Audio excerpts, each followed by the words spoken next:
Bonjour à tous, aujourd'hui nous allons suivre un tutoriel générique pour remplacer le haut-parleur externe, donc le haut-parleur du bas sur les Samsung Galaxy de la série S20 à la série S24, donc tous les Samsung Galaxy entre le S20 et le S24. Pour réaliser cette réparation, vous aurez besoin bien sûr en plus du haut-parleur du kit d'outils numéro 1. Je vous rappelle qu'en commandant des pièces sur notre site, vous bénéficierez du patron d'aide-montage qui est offert avec votre commande. Les retours sont gratuits ainsi que l'assistance technique et n'oubliez pas, le code de remise, c'est YouTube et il vous permet de bénéficier de 10% de remise sur la totalité de votre commande. C'est une réparation qui est assez facile. La difficulté est notée 2 sur 5. Il faut compter environ 20 minutes pour remplacer un haut-parleur sur un Samsung Galaxy S20, S21, S22, S23, S24. Allez, on va commencer tout de suite par décoller la vitre arrière, donc par l'ouverture du Galaxy. Et pour faciliter le décollage de la vitre arrière, vous avez l'habitude, on va devoir chauffer celle-ci. Et pour cela, on vous propose deux méthodes, deux solutions. Première méthode, on peut utiliser un coussin chauffant que l'on applique après l'avoir mis au micro-ondes, on va l'appliquer sur la vitre arrière. Deuxième méthode, deuxième solution, on peut également utiliser un sèche-cheveux ou un décapeur thermique et là encore on vient chauffer l'arrière du téléphone. Une fois que celui-ci est correctement chauffé, on positionne la ventouse sur le bas de la vitre arrière et on va créer un point d'insertion en utilisant le médiator en métal percé entre la vitre arrière et le châssis.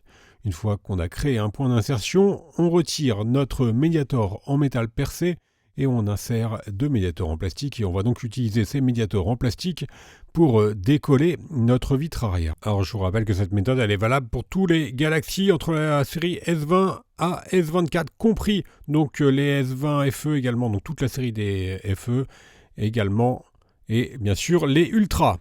Vous retrouverez bien sûr toute la liste en commentaire de la vidéo.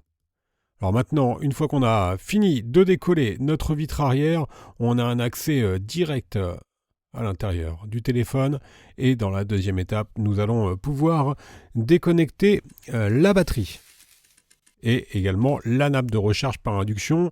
Et justement, on va commencer d'ailleurs par la nappe de recharge par induction. Elle est maintenue par 5 vis cruciformes. Alors étant donné que c'est un tutoriel générique, vous pouvez avoir quelques disparités, mais on propose une méthode globale et il se peut que vous ayez une vis de plus ou de moins à retirer, mais c'est exactement la même méthode de démontage.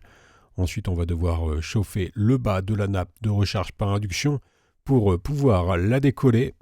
Donc là, en l'occurrence, elle est collée sur le haut-parleur que l'on va changer justement. Et ensuite, nous allons devoir déconnecter l'antenne de recharge par induction qui peut être située sous la plaquette ou au-dessus. Donc ça dépend des modèles. Vérifiez bien sur le vôtre. Voilà, on vous l'indique sur les différentes séries. Et maintenant, nous allons pouvoir déconnecter la batterie. Donc c'est toujours une nappe qui fait un L. Vous ne pouvez pas vous tromper. On va passer sur la partie basse du téléphone maintenant. Et nous allons pouvoir retirer notre module haut-parleur externe, donc qui est maintenu par des vis cruciformes. Alors elles font toutes la même taille, donc vous pouvez les intervertir sans aucun problème. Une fois qu'on a retiré les vis, l'on va pouvoir retirer le haut-parleur. Alors bien sûr, chaque haut-parleur est spécifique au téléphone. Vous les retrouverez en vente sur Bricophone. Voilà pour 3 séries différentes. Et la partie démontage est maintenant terminée. On va passer au remontage. Alors vous reprenez bien sûr le nouveau haut-parleur.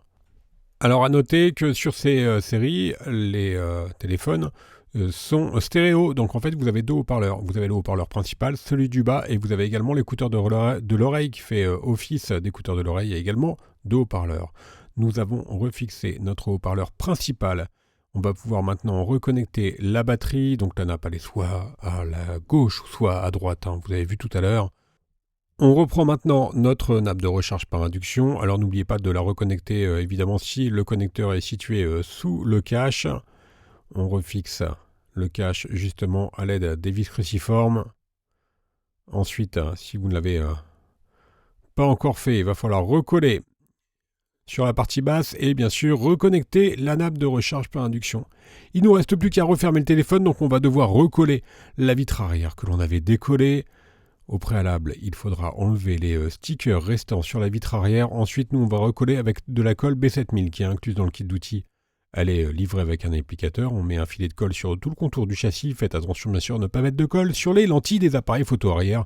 Vous pouvez également utiliser des stickers d'origine pour recoller votre vitre arrière. Vous retrouverez bien sûr tous ces éléments en vente sur Bricophone. On remet notre vitre arrière, on va la mettre sous presse pendant environ une demi-heure, le temps que la colle fasse effet, et la réparation sera ensuite terminée. On va pouvoir rallumer notre téléphone. Alors vous retrouvez bien sûr tous les produits en vente sur Bricophone. Je vous rappelle que l'on reste joignable par mail, par chat et également par téléphone. N'oubliez pas, le code de remise, c'est YouTube et il a rentré tout en bas dans la page panier et il vous permet de bénéficier de 10% de remise. Vous nous retrouverez bien sûr sur les différents réseaux sociaux. Quant à moi, je vous laisse et je vous dis à bientôt pour de nouvelles réparations.